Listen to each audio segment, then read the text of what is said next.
Hello everyone, welcome to a brand new video. Today I wanted to talk about the magazine FRUiTS.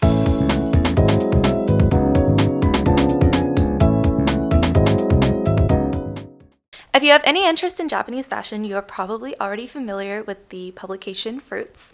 But if you are not, FRUiTS is a magazine that documents the fashion of the 90s in Japan, specifically Harajuku. And if you don't know where Harajuku is a neighborhood in Tokyo that is well known for its street style. You'll find a lot of different, very unique styles from decora to vintage to mod, and FRUiTS was a magazine dedicated to showing off these very colorful Harajuku kids. Now, there are many videos out there that cover FRUiTS. A lot of people will compare the older issues to what people are wearing now in Japan.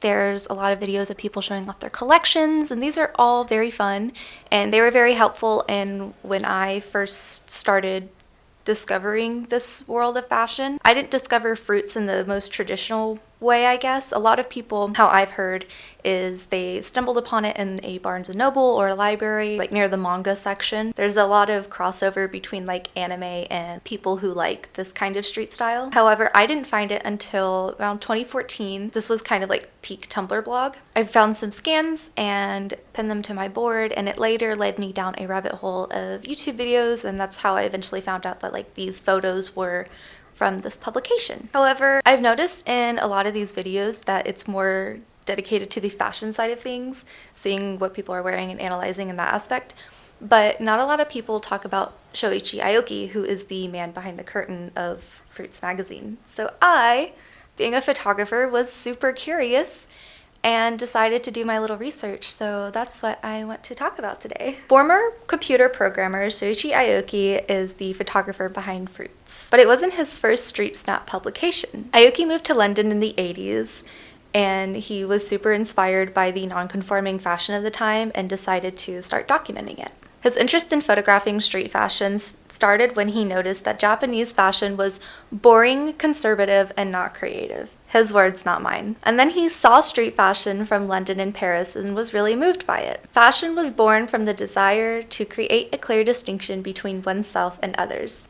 The act of people wearing clothing has value as art, and it has become my life's work to document this phenomenon. As a fashion enthusiast, I really appreciated hearing this sentiment because I feel like fashion as an art is often misunderstood because for the most part, everyone kind of wears clothes, so it's hard to kind of find that distinction between the artistic side and the everyday side. Aoki would then return to Tokyo in 1985 and start a magazine called Street. And this was his collection of all the photos that he had taken from like London, Paris, and a couple other places. And his goal was that he wanted to share this radical street style with the local youth, his slice of time and space. Street magazine was one of the earliest documentations of Fashion Week style, covering the sidewalks of New York, Paris, Belgium, and London. Aoki said in an interview, "Fashion is what people wear on the streets. The clothes that they wear, the way that they wear them, and what you see in fashion magazines on models has been styled and is more commercial, and that's the reason why I began Street." Aoki would shoot all the photos for Street from 1985 to 1997 before handing it off to his staff. It was around this time that he started documenting the streets of Harajuku, after noticing a change in how the young people were dressing. Before this shift, Japanese street style was typically pieces that people got from Europe and America. Very trendy. He says, "It changed abruptly around 1996. There were no trends. People mixed brands, reconstructed garments on their own, styled Japanese clothes, and so forth. Each individual had a different style." Aoki credits the influence of London on the shift in style. Secondhand clothes weren't seen as fashionable in Japan, but the culture of young people buying and styling secondhand clothes in London's Portobello and Camden markets arrived here. There was a definite moment when that type of fashion rose in popularity, but I don't think anyone noticed this quick evolution of Harajuku's unique fashion until FRUiTS came out. If I try hard enough, I can tell you the year and month of the turning point. That's how apparent it was. This was a time before social media influencers, and so a lot of icons at the time were from the kind of like neighboring design fashion schools. The era went from kids wearing Vivienne Westwood from head to toe to mixing brand products as the key ingredient. There were a couple kids who were geniuses at putting together outfits. Those kids hung around in Harajuku, so people would look at and observe authentic Harajuku fashion instead of magazines in the media. They would go home and incorporate what they saw. Fashion progressed through that cycle. He knew fashion was moving and decided to start FRUiTS. Aoki explains that he chose the name FRUiTS because, for me, fruit like oranges and strawberries, etc., captured the style, colors, and attitudes seen in Harajuku at the time. It reminded me of a freshness you can only find in a fruit, a style that was poison-free, with a refreshing sweetness. If you look at FRUiTS photos, you can definitely see a distinctive style. Aoki describes his style as collecting subjects. He says, "It's not that I just want to take photos of people. I want to see people's inner thoughts, their personalities come to the surface. This to me is fashion, and my goal is to document it. When I shoot, I'm trying not to express my own proclivity. Wow.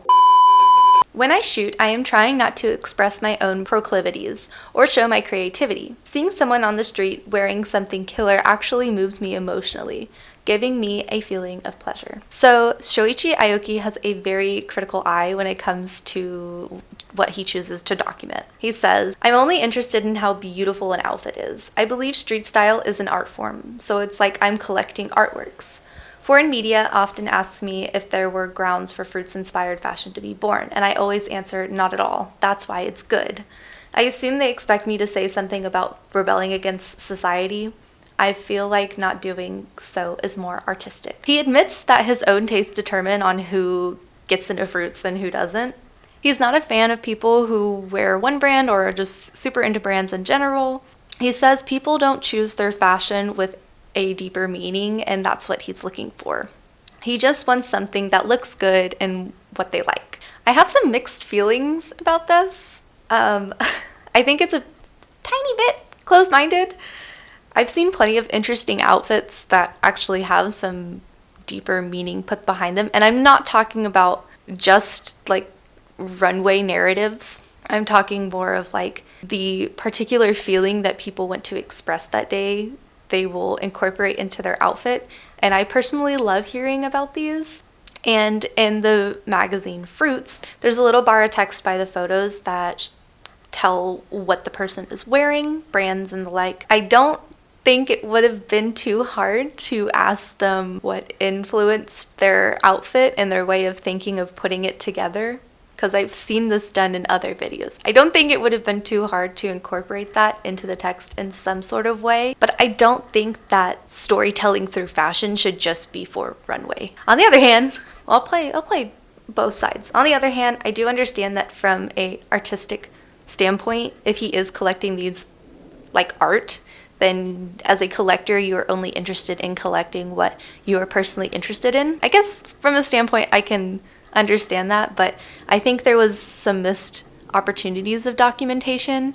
Aoki has said that he was not interested in the Lolita fashion that was sprouting at the time, and I feel like we kind of missed out on some photos of that. I'm sure like the Gothic Lolita Bible, which is another magazine, covered it. I don't know. I have mixed feelings about this. Aoki's taste would also be the reason that the publication FRUiTS in 2017, after 233 issues, would end. He claimed, "There are no more cool kids to photograph," which I disagree with, but to each their own. But also just to note, he stopped being a photographer for FRUiTS in 2002 and had moved on to working on other projects. He has a couple other publications under his belt that he was focusing on at the time, and he had pushed it onto his staff to start documenting and then did the more like selecting process. But let's fast forward a few years later. Christopher Tordoff gave new life to the magazine photo archives with the Instagram account FRUiTS Magazine Archives. The success of the account, in which Shoichi Aoki himself collaborated, brought back the idea of reopening the newspaper and exhibiting the street style of today's Harajuku. Aoki said in an interview, "Yes, thanks to the changing face of Harajuku, we now feel it's time to bring FRUiTS back. We are currently hard at work in creating a media presence that will both effectively tell the story of contemporary Harajuku while retaining the same attitude that made FRUiTS such a success in the 90s. Christopher Tordoff added, "Instagram is a very useful tool in raising awareness, but not so effective in the telling of the story of Harajuku. FRUiTS isn't just a collection of street fashion photos. It's a live narrative that is rapidly changing fashion landscape of Harajuku. So the platform must be able to convey that narrative as effective as the print magazine did. But Instagram is integral to this mission, so the FRUiTS Insta accounts won't be going anywhere soon. With the unfortunate decline in popularity of physical print publications, I'll be interested to see in what this new life of FRUiTS looks like. Well, that is all the time I have for today. Thank you so much for watching. I hope you learned something new. If you would like to see more, subscribe, leave a like, all the good YouTube jazz, and I will see you next time. Bye!